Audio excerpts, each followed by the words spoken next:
Right. Let's first understand the title clearly. Uh, I hope you remember ordinary differential equations. We have studied these things in the first semester, right? See, ordinary differential equations, and particularly we'll discuss about first order ordinary differential equations here. Now, see, if you take an equation of this kind, you see dy by dx is equals to, let us say something like xy. So this is an equation which involves a derivative of one variable with respect to the other variable here. So see, normally I hope you remember an equation which involves a derivative is a differential equation. And in particular, when there are exactly one independent variable like x here, when there is exactly one independent variable, we usually call this as an ordinary differential equation. And by chance, if there are more number of unknowns, more number of independent variables, then we can usually take as what you call partial differential equation. Now, anyway, here our discussion is on ordinary differential equations. Now, see, we have already discussed how to solve these kind of differential equations. Particularly, if you take ordinary differential equations of order one, first order ordinary differential equations, we have discussed several methods like by what you call variable separable method. Then we had seen linear type differential equations, Bernoulli type differential equations. Then what you call exact type differential equations. These are all different techniques to solve first order ordinary differential equations. Of course, as you know, we cannot solve every method by every technique, right? We cannot solve every problem by every method or every technique, right? There are some specifications. These type of problems can be solved by only variable separable method. There are few other problems, they can be solved only by linear type differential equations. And there are few problems like when they are like what you call mdx plus ndy is equals to 0. For the equations of this kind, we can use what you call exact type differential equations, right? So there are different techniques to solve different differential equations. And here, why the necessity of numerical solution comes into picture. Let me just try to solve this differential equations using the regular analytic method, and then I'll come back to numerical solution also. Right? I'll also explain you what is actually a numerical solution of differential equation. Now, see, when you have this differential equation with you, how can we find out the solution? Then, first of all, what do you mean by a solution in this case? See, when you look at this differential equation carefully, normally we take this y as the dependent variable and x as what you call independent variable, right? Y is the dependent variable and x is the independent variable. So when we solve this differential equation, remember, solution of this differential equation is nothing but evaluating this dependent variable as a function of independent variable, right? By solving this differential equation, we'll find the value of dependent variable y as a function of x, right? Sometimes we also write it as simply y of x. Anything is okay, right? So solution in the sense finding the value of dependent variable in terms of the independent variable, right? In simple. In fact, you see, if you back substitute this y in this differential equation, the equation must be satisfied. That's a regular idea which you know for a solution. Now we are trying to find out such a solution numerically, right? I'll come to that. Let me first solve this differential equation and then I'll see the remaining things. Now, by solving this differential equation, we are trying to find out what you call this dependent variable in terms of independent variable. Now, looking at this differential equation, probably you're also getting this idea. We can solve it by variable separable method, as these two variables can be separated, right? As we can separate them into product of two different functions, we can use what you call variable separable method. Now, so I'm just trying to do, trying to solve this by using what you call variable separable only. So keeping this dy as it is, I'm bringing y to the other side so that I'll get it as 1 by y, and keeping this x as it is on the right side, I'm taking this dx to the right side, you see, so that we'll get it like this. And then after separating the variables like this, in fact, we'll integrate this on both sides. So when you integrate this, as we know, integration of 1 by y is log y. And when we integrate x here on this side, we'll get it as x squared by 2, and quite usually we add a constant, right? Now see, when we get a solution which includes arbitrary constants like this, we normally call this solution as a general solution. This is general solution because you can take any value for c, right? But now if you want to find a particular solution, an exact solution for the differential equation, we need to evaluate this c value exactly, right? So to find out this c value, we need to have one initial condition. Let us say for this particular problem, you are given the condition as y of 1 is equals to 2, right? We can take anything, right? Understand what is mean by this. You need to understand this condition also. When you are given the condition as y of 1 is equals to 2, it means the value of y is 2 when the value of x is 1, right? The value of y is 2 when the value of x is 1. Corresponding to x is equals to 1, this function, I mean, the solution of this differential equation gives the value as 2, right? So the value of solution of this differential equation is 2 when the value of independent variable is 1. Now, using this particular condition, we can evaluate an exact value for C, right? Let us see how it is. I'm just substituting x is equals to 1 and y is equals to 2 in the solution. It must be satisfied. That's the only idea. So therefore, see what happens when you substitute them. I'm substituting y is equals to 2 and x is equals to 1. So 1 square by 2 is 1 by, anyway 1 by 2 only. This is C. And from this, you see, you can easily write the value of C as log 2 minus 1 by 2. Right? That may be negative. I'm not worried about that. So somehow I got certain exact value for what you call C. Now back, if I substitute that in this solution, see what I'll get here. Therefore, log y is equals to x square by 2. It remains as it is. And now in place of C, I'm substituting all these things. Log 2 minus 1 by 2.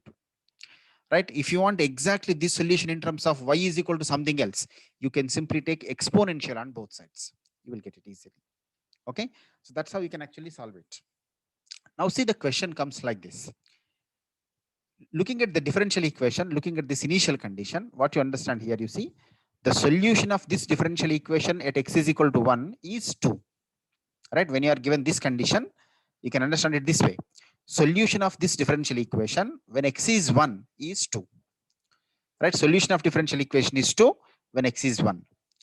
Now, when you are given that condition, can I calculate the value of y when x is 2?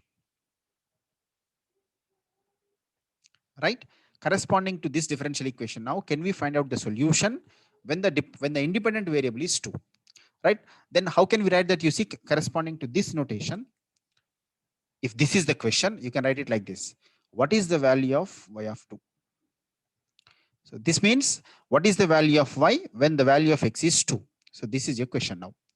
Now to solve this particular problem, what you do normally, already you got a solution here, you see. Now in this solution, we need to substitute x is equal to 2. So therefore, what you'll get there, you see, log y, we need to actually calculate y anyway. Log y is equal to, I'm substituting x is equal to 2 here. So that we'll get it as 4 by 2 plus log 2 minus 1 by 2. So log y is equal to, see how much it is. 4 by 2 means 2, 2 minus 1 by 2. Or else 4 by 2 minus 1 by 2, it is 3 by 2 plus log 2. Now, see, if you want it only y here, you can take what you call exponential on both sides so that it becomes like this. You see, e to the power of 3 by 2 minus log 2. Or else you can also write it as e to the power of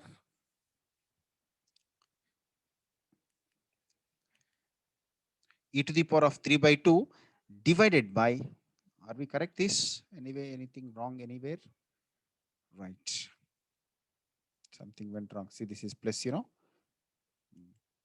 Now, when it is e to the power of a plus b, we can write as e to the power of a into e to the power of b, you see, e to the power of log 2. That's how you see we'll get this as 2 into e to the power of 3 by 2.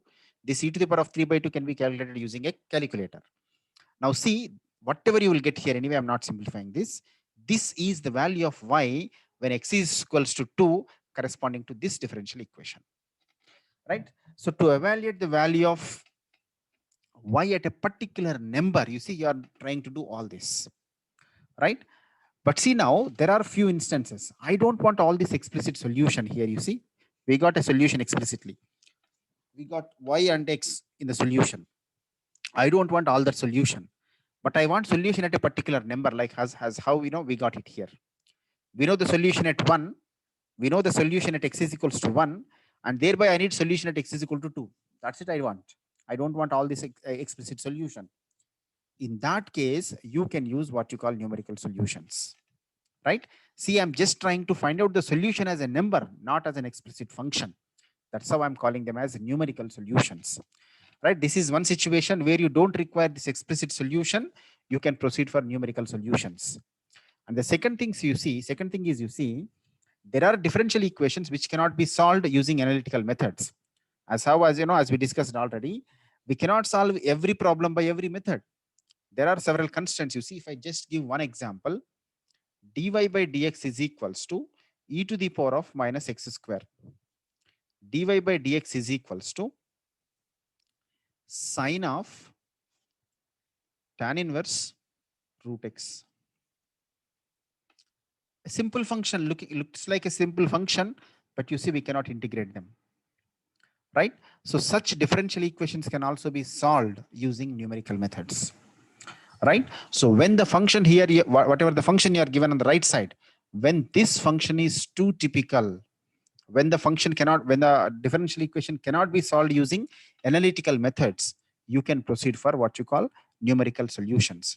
Right now, there are two instances where we use numerical solutions. One is when you don't require any explicit solution for the differential equation, when you need only numbers as solutions. And the second thing you see, when the differential equation cannot be solved with analytical methods, we'll proceed for what you call numerical solutions, right? So now let us just get into different methods what we have in this process. We'll just take some ordinary differential equation, and that too, you see, as I told you already, we'll only consider first order ordinary differential equations. I mean, the methods which we are going to discuss for the next 2 or 3 classes, they'll be only for first order ordinary differential equations. So for higher order ordinary differential equations, we'll discuss them in higher classes. But now our concentration is only on finding solution for first order ordinary differential equations, that too numerically. And see, in our syllabus, we have exactly 3 methods. The first one is Euler's method. And the second one, what we discuss, is modified Euler's method. Right. So this is an iterative method anyway, again. Then the third one, what we discuss, is Runge-Kutta methods. So we'll discuss these 3 methods one after the other. For now, today, let's concentrate on Euler's method. Right. So let me just explain you the working procedure or even the geometrical idea for behind this, and then I'll move on to a problem. So the idea, as you understood now, is to solve a differential equation. You are given certain differential equation like dy by dx is equals to f of xy. You may be given anything on this side. You see, in the example what I've considered earlier, here you are given it as xy. That's a product of x into product of x and y. So this function, whatever you are given here, that may be anything in general, right? So I'm taking it as simply f of x comma y. And you see, along with this, as you have already observed, you need an initial condition also. So I'm taking that initial condition as y at x naught is equals to y naught. Now understand this clearly. This condition means the value of y is y naught when the value of x is x naught, right? The value of y is y naught when x is equals to x naught. Now see, when you are given this particular condition, now the question is only this.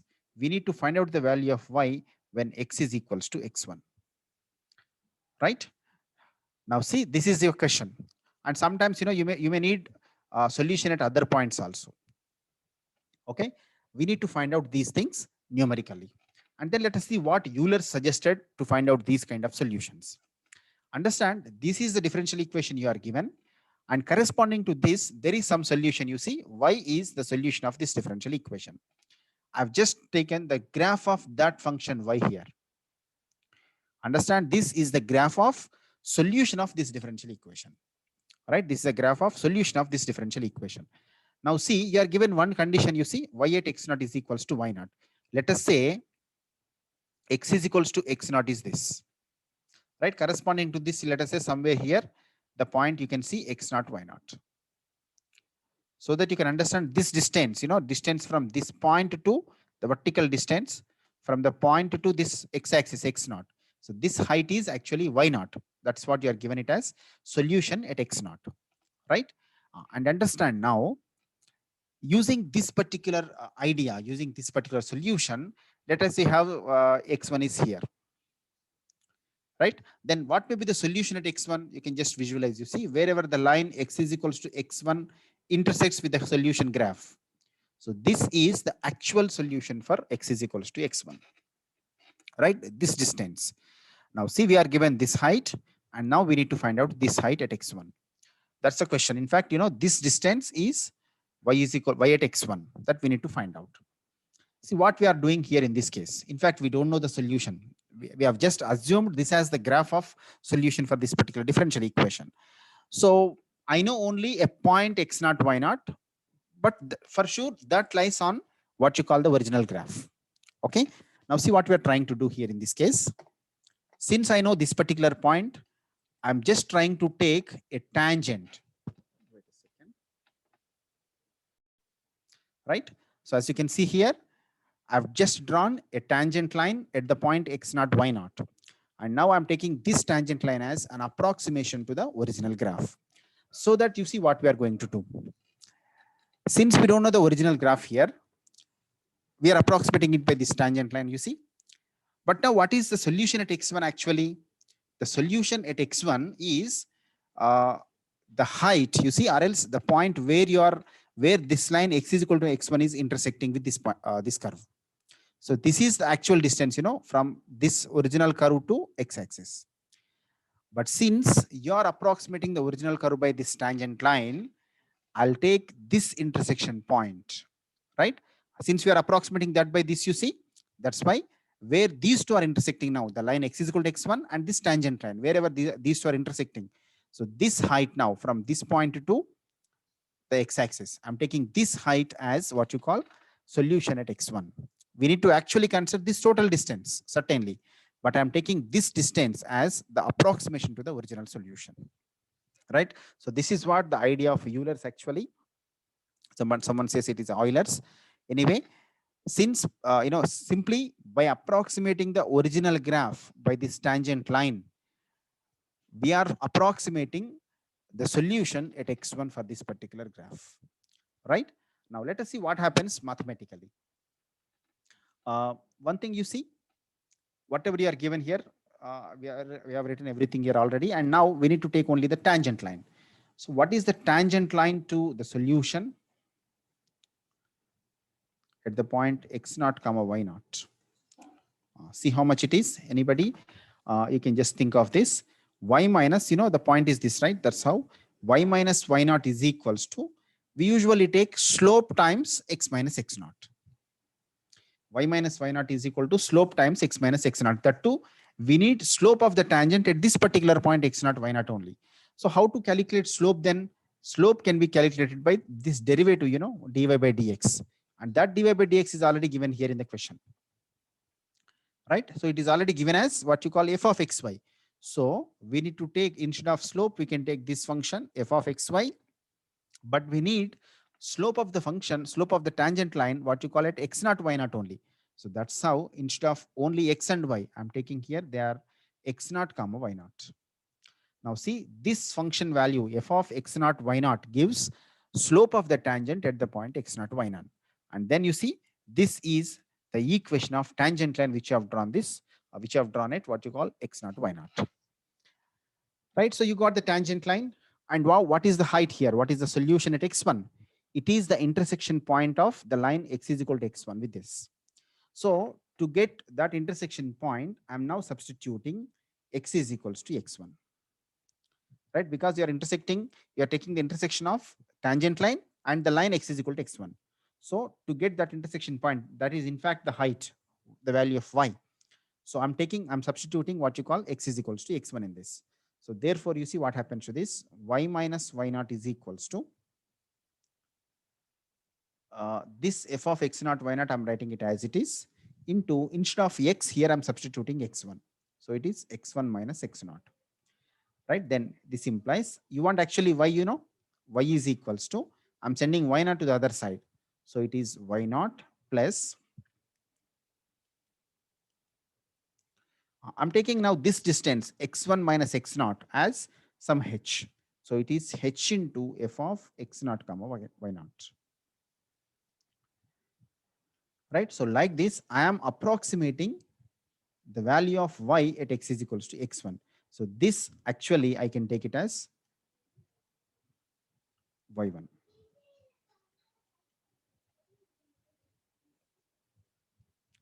I mean, the value of y at x is equals to x1, you are taking it as y1, and you got it as y naught plus h into f of x naught y naught.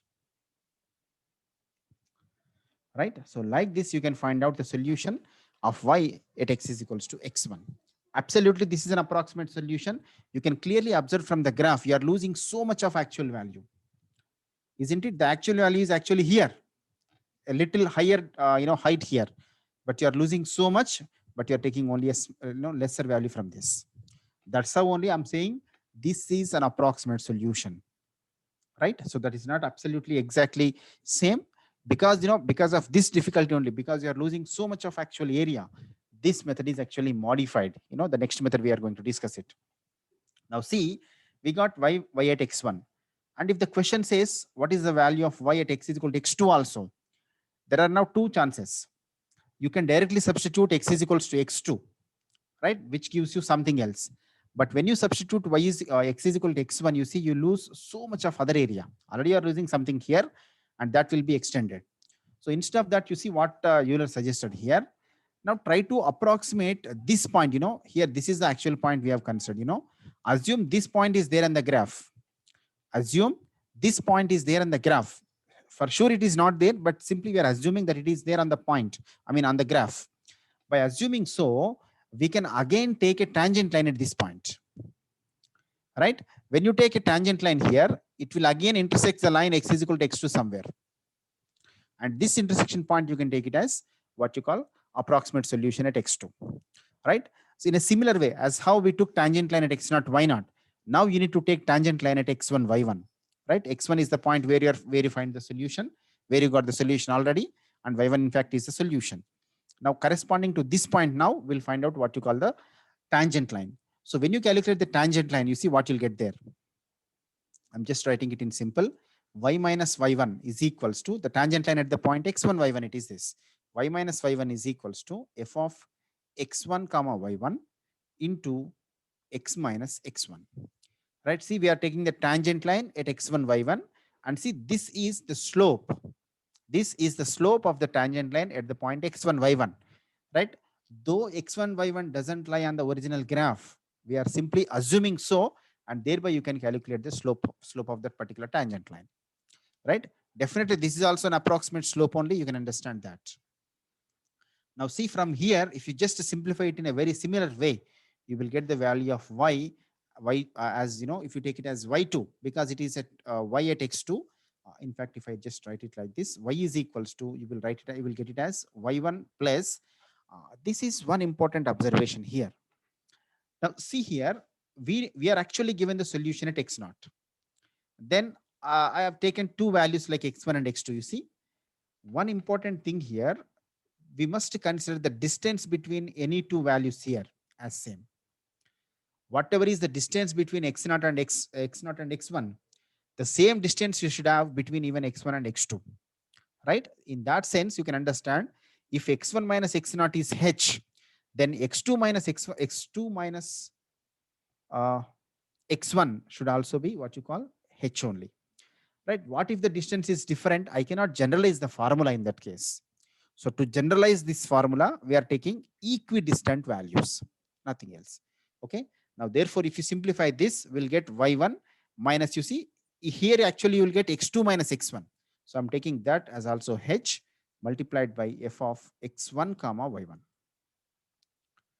Right. And if you take this as something like y2, then you can understand the y value at x2, or now you are taking it as y2, and it is, you see, y1 plus h into f of x1 y1. Okay, understand, look at this carefully. When you calculate y1, you got everything in terms of x0, y0. And in a similar way, when you calculate y2, you will get everything in terms of x1 and y1. And if you generalize this, you see, if you write y3 first, as how we got y1 and y2, if you calculate it for y3, you will get everything in terms of its previous value, y2 and x2 and y2. So we'll get it as y2 plus h into f of x2 comma y2. And if you generalize this idea, you see, you will get it as yn plus 1, right? At xn plus 1, if you are calculating the y value, it is yn plus 1. And it is equals to yn plus h into f of xn comma yn. So like this, you can find out the values of y, I mean the solution at different values for the given differential equation. And we call this formula as, Euler's formula for finding solutions of differential equations. And you see, this formula has a lot of importance. We'll use this in so many situations.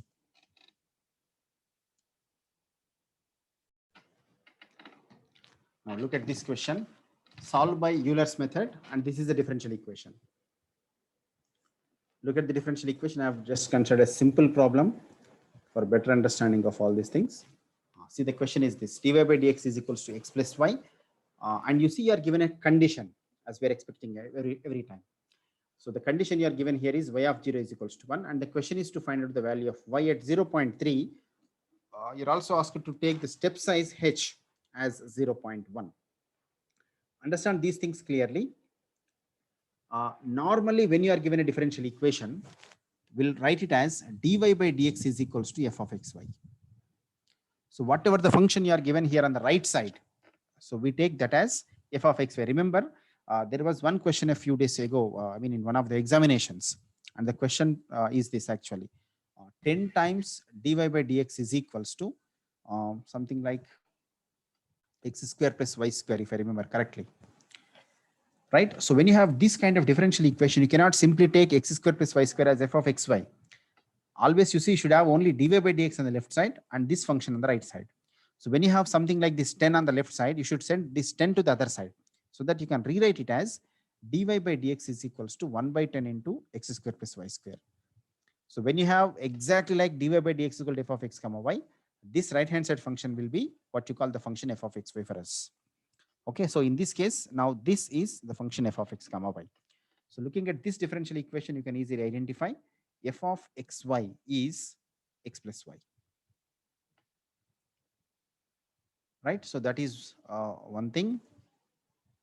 Then look at the condition.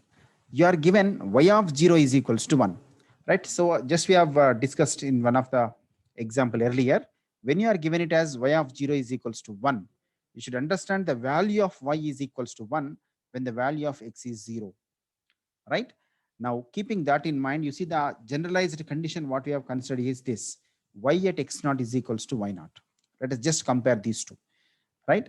When you compare these two, you see it is y of 0 is equals to 1. You are given this one. And the generalized condition what we consider normal is this: y of x naught is equals to y naught. So by comparing those two, you can write the values of x naught and y naught. Now see,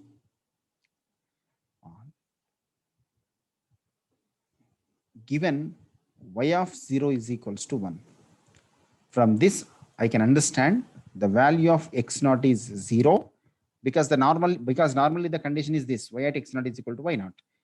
And the value at x naught, the value of y at x naught, or else we can also take it as y naught is equals to 1. This is one thing what you are given. And you are also given h is equals to 0.1. Right? Understand now, if h is 0.1, what will be x1? Right? Actually, what is that step size? As we discussed already, it is the distance between x1 and x0. If you are at, if your x0 is 0, then x1 is a point which is at a distance of h units from x0. Right? x1 is a point which is at a distance of h units from x0. That means x1 is x0 plus h. And here x0 is 0 and h is 0.1, you see. That's how we need to calculate the solution at x1. Right? x1 is 0.1. And the question here is to calculate the y value at x1. Right? If you take y at x1 as y1, we need to calculate y1 here. Then what is x2? You see, x2 is a point which is at a distance of h units from x1. Understand? x2 is a point which is at a distance of h units from x1, which means it is x1 plus h, which is equal to 0.1. x1 is 0.1 and h is also 0.1. So 0.1 plus 0.1, you see, we'll get this as 0.2. Right? Then similarly, what is x3? x3 is again a point which is h units away from x2, right? X3 is a point which is h units away from x2. That's how x3 is x2 plus h, which is equal to 0.2 plus 0.1, which is 0.3. See, what is the question here? Actually, you are asked to find the value of y at 0.3, which means you need to find out the solution at x3. This is your question actually. But to find out the solution at y3, or else to find out the solution at x3 here, we must know the solution at x2. So we need to find out the value of y at x2 also. And to calculate this y2, we must know the solution at x1. So we need to calculate y1 also. Though you're asked to find y at 0.3, indirectly you're asked to find out the solution at 3 different points, right? So let's do that one after the other carefully.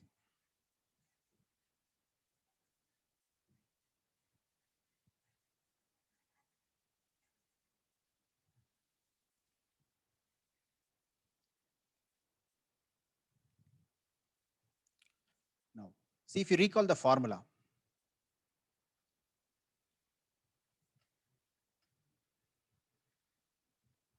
It says y at n plus 1 is equals to yn plus h into f of xn comma yn. Right? So now I'm just using this formula to calculate all these things. So therefore, y1 is equals to, right? We need y1 first, right? So y1 is equals to, we need to write everything in terms of 0 now. y0 plus h into f of x0 comma y0. So this is equals to, see how much is y0, as we have already written here. Y0 is equals to 1 plus h, as you can see here, it is 0.1. And what is f of x0 y0? See, this is f of xy, right? F of xy is actually x plus y. So when it is f of x0 y0, I need to substitute x is equal to x0 and y is equal to y0. And see, it is x0 0 plus y0 is 1. Right? Remember, I'm not adding them, but I'm just substituting x0 y0 in this function f of xy. Okay, so this function, this particular value depends on the function what you are given here. Here you are given it as x plus y. Sometimes you may be given it as x square plus y square. Sometimes you may be given it as x plus y divided by x minus y. There are different possibilities. Okay, so whatever the function you are given, in that function we need to substitute the values. Don't consider that we are simply adding them. Now see if you can simplify this. How much you'll get to see 1 into 0.1, 0.1 plus 1, you see it is 1.1. So the value of y at x is equals to x1 is 0.1. Therefore, y1 or else y at 0.1. If you want it more particularly, y at x1 and x1 is 0.1. And this we got it as 1.1. Right? So we got one thing. Now let me calculate y2. Y2 is equal to, as per this you see, I'm just using this formula. It is y1 plus h into f of x1 comma y1. See, if you now substitute everything into this y1, you see we got just now y1, which is 1.1 plus 0.1 h into, now you see f of x1 y1. Now in this function x plus y, we need to substitute x is equal to x1 and y is equal to y1. What is x1? You see x1 is now 0.1 plus y1 is, we got it as 1.1. Right? See,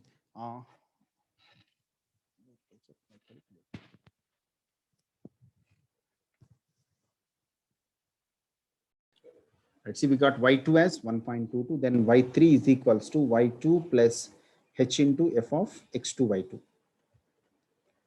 So then this is equals to y2, we got it as 1.22 plus h, it is 0.1 into f of x2 y2. Now see, x2 is what? 0.2. I'm just substituting in f of xy, 0.2 plus y2, we got it as 1.22. Somebody simplify this. 1.362. Superb. Let me write here itself. Now, therefore, you see, we got this value y3 is equal to, it is nothing but y at x3, or it's nothing but y at 0.3. And we got this as 1.362. Right. So that's how you can actually find out solution in this case. But see, actually I have not written this. You're also asked to sometimes, not every time, but for this question, let us compare our solution with what you call exact solution. Before that, let me also add a point here. For this question, you're asked to take the step size as 0.1. If this part is not given in the question, right? If that part is not given in the question, I mean, if you're asked to find out the solution at 0.3 for the given differential equation, and when the initial condition is only zero, when the initial condition is at only zero, then directly you can take h as distance between these two. I mean, difference between 0.3 and 0. When the step size is not mentioned, it is up to you. You can take anything, right? You can take it as 0.15 or directly 0.3, or sometimes if you are interested, you can take it as 0.1 also. But in most of the cases, it will be mentioned. But in case if it is not mentioned, it is up to you. You can take any value as h. Okay, that's one thing. Then let me now just try to solve this differential equation analytically and see how much difference we are getting all the solutions. Now see, the differential equation what you are given is this: dy by dx is equals to x plus y. Now for this differential equation, I'm trying to find out the solution. So I can write it like this, you see, dy by dx minus y is equals to x. I hope you remember linear differential equation, dy by dx plus p of x into y is equal to some function of x. When you have this kind of linear differential equation, we first find out what we call this integrating factor, and it is e to the power of integration of p of x dx. After getting the integrating factor, you see, we write the solution like this: y into integrating factor is equals to integration of this right hand side function multiplied by the integrating factor, and then we'll integrate it with respect to x. Right? See, this is the basic idea of finding the solution in the case of linear differential equations. Now I'm just trying to solve it in this way. So when you compare them, if you find out the integrating factor, so it is e to the power of what will be p here, you see, -1, which is the coefficient of y. So we'll get it as e to the power of integration of -1 into -1 dx. So when you integrate this, we'll get it as e to the power of -x. So that's the integrating factor, fine. And then if you find out the now solution is y into integrating factor, y into e to the power of -x is equals to integration of what is this right hand side function? It is only x here. So x into e to the power of -x dx. Now we need to integrate this product, right? I hope you remember this. We can use what you call integration by parts to evaluate this integral, right? I hope you remember this. We can use this sequence, ILATE. So what will be our first function then? Right, x is the first function, right? Then see, keeping that x as it is, we can integrate e to the power of -x. So it is e to the power of -x divided by -1 minus integration of, we just differentiate x here, so it is 1, and we integrate e power -x also. So here it is e power -x by 1 in -1 into this dx. So this is equals to, it is x into, in fact you can also take this minus x into e to the power of -x, and here it is actually plus, but when you integrate e power -x again, we'll get one more -1, you see, e power -x divided by a -1 here. So I'm writing this as minus, and as usually we take what you call an integrating constant c. So in simple, if you want, you can write like this. You can simply take minus e to the power of -x common from these two terms. So it is this into x plus 1 plus some constant c. Right? So if need really, you can send this e power -x to the other side. So that will get it like this. You see, y is equals to, when you multiply all these terms by e power x, right? We can cancel this e power -x. So here also we can cancel e power -x. So we'll get it like this: minus of x plus 1 into c times e to the power of x. So this is the solution for this particular differential equation. Now, along with the differential equation, you're also given a condition: y of 0 is equals to 1. So let me just substitute x is equals to 0 and y is equal to 1 to calculate the value of c. So therefore, what you have here, you see, y is equals to 1, I'm substituting, then minus of, I'm substituting x is equal to 0. So here it is 0 plus 1, only 1, plus c into e to the power of, I'm substituting x is equal to 0. So e power 0 is anyway 1, you know. So it is only C here. So therefore, from here, you will get the value of C as, if you can send this -1 to the other side, it becomes +1. So that will get the value of C as 2. Right? So you got the value of C as 2. Therefore, if you write the solution, y is equals to, see, I'm using this solution here, minus of x plus 1 plus 2 times e to the power of x. Now from here, actually, you got the value of y at 0.3, you see. I'm now substituting x is equal to 0.3. So that will get it as y is equal to minus of, I'm substituting x is equal to 0.3, you see, 0.3 plus 1 plus 2 times e to the power of 0.3. Someone can check it, and that's the solution at 0.3. And then you can compare what you call this exact solution and the solution which you got from numerical method. And then you can just compare how much difference you are getting, whether you are getting so closely or whether there is a huge difference between them. Now see, when we calculate this using calculator, we got it as 1.333 and 1399. And see, from the numerical method, we got it as